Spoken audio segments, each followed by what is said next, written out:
میں مرے گا مجھے اس کا علم نہیں ہے، چاہے تو وہ نصرانی ہو کر مرے یا چاہے کافر ہو کر مرے، مجھے اس کی پرواہ نہیں ہے۔ اس لیے اللہ نے اگر استطاعت اور طاقت دی ہے تو ہمیں اس گھر کا طواف کرنا چاہیے، وہاں جا کر اللہ اللہ کرنی چاہیے۔ حضرت ابو ہریرہ رضی اللہ تعالیٰ عنہ فرماتے ہیں کہ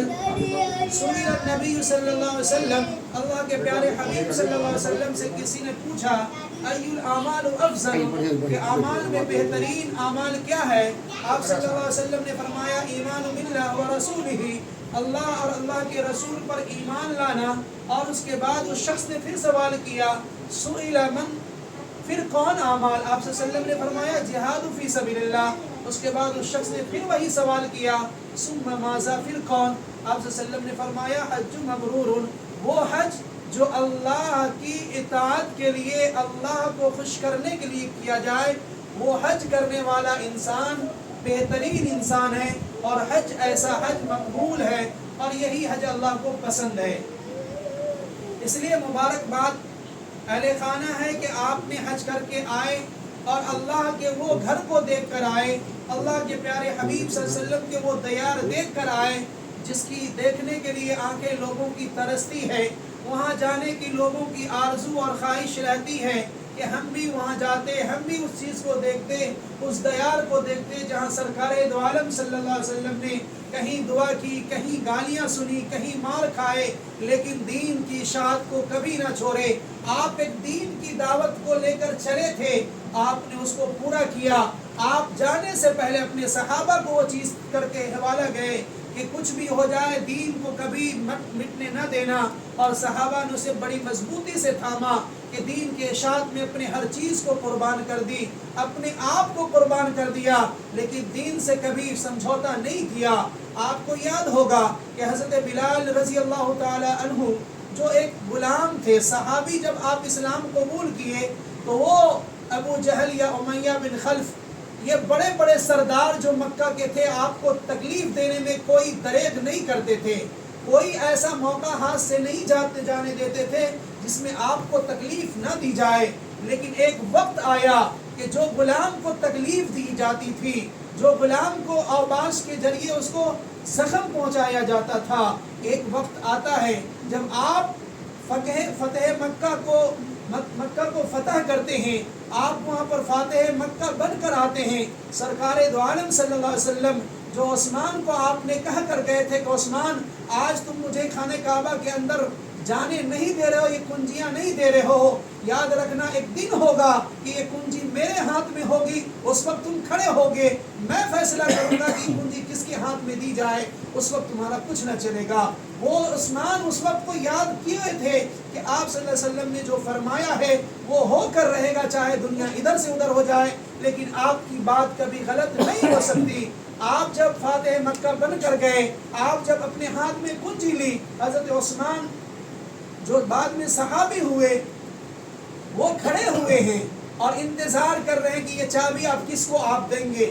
آپ نے اسی وقت اعلان کیا کہ یہ چابی آج سے لے کر جب تک دنیا قائم رہے گی تب تک عثمان میں یہ چابی چلتی رہے گی، دوسرا قبیلہ اس پہ کوئی قبضہ نہیں کر سکتا۔ اور ایک وہ وقت تھا،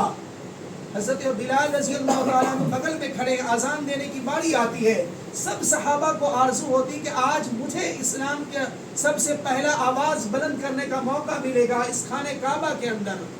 سب انتظار میں، حضرت ابو بکر رضی اللہ تعالیٰ عنہ، حضرت عثمان بن عفان رضی اللہ تعالیٰ عنہ،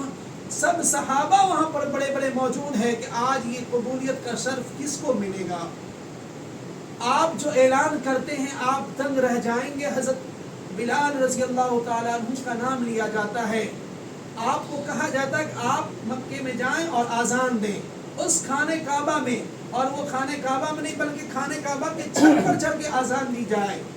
حضرت بلال رضی اللہ تعالیٰ عنہ رونے لگتے ہیں اور ڈھارے مار مار کر روتے ہیں اور کہتے اپنے آپ کو بلال وہ دن تھا کہ یہی مکہ والے تجھے ستاتے تھے، اس مکے کے اندر تجھے آنے دیا نہیں جاتا تھا، آج وہ دن ہے کہ تجھے وہ موقع ملا، وہ مقام ملا کہ تو آج خانہ کعبہ کے چھت پر چڑھ کر اذان دینے جا رہا ہے۔ وہ وقت اور یہ وقت کو یاد کر کہ اللہ نے تجھ پر کتنا کرم فرمایا، اللہ نے کتنا رحم فرمایا۔ اس کے بعد جب آپ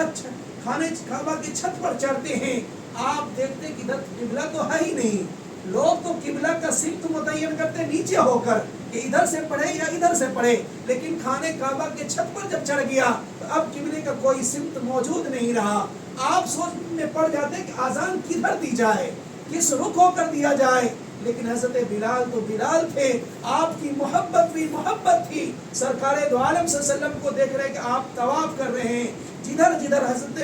رسول اقدس صلی اللہ علیہ وسلم طواف کر رہے ہیں ادھر آپ اپنی آذان میں سر کو گھما رہے ہیں، آپ جس سمت میں طواف کر رہے ہیں ادھر آپ آذان دے رہے ہیں۔ یہ حضرت بلال رضی اللہ تعالیٰ عنہ کی محبت تھی، یہ عاشقانہ دل تھا جو آپ صلی اللہ علیہ وسلم کے سامنے آپ نے کر دکھایا۔ وہ مقام اس لیے ملا کہ وہ وقت جس وقت تکلیف پہنچ رہی تھی اس وقت آپ کی زبان پر ایک ہی کلمہ جاری تھا، احد احد۔ اس وقت اللہ کو پکار رہے تھے، اللہ نے وہ مقام عطا کیا۔ آپ حج کر کے آئے ہیں، اللہ نے آپ کو ایک وہ چیز عطا کی جو ہم سب کو نہیں عطا کیا، اس لیے کہ حج وہی لوگ کرتے ہیں جسے اللہ پسند کرتے ہیں۔ حج نام ہے عاشقانِ سفر کا، اس لیے کہ اس میں تکلیف ہوتی ہے، مال رہنے کے باوجود، ہر چیز کے رہنے کے باوجود انسان کے اوپر ہر وہ چیز حرام ہو جاتی ہے جو چیز اس پر حلال تھی۔ جیسے آپ سلا ہوا کپڑا پہن سکتے ہیں، لیکن جو ہی آپ نے احرام باندھا آپ سلا کپڑا نہیں پہن سکتے۔ آپ اپنے وائف کے ساتھ زندگی اچھی سے گزار سکتے، حلال کیا اللہ نے، لیکن جو ہی آپ احرام میں کیے وہ بیوی آپ کے لیے حرام ہو چکی۔ یہ اللہ کی وہ چیز ہے جو انسان اپنے اوپر لازم کرتا ہے اور اسے برداشت کرتا ہے۔ پھر اس کے بعد جب انسان حج کر کے لوٹتا ہے تو اللہ کے پیارے حبیب صلی اللہ علیہ وسلم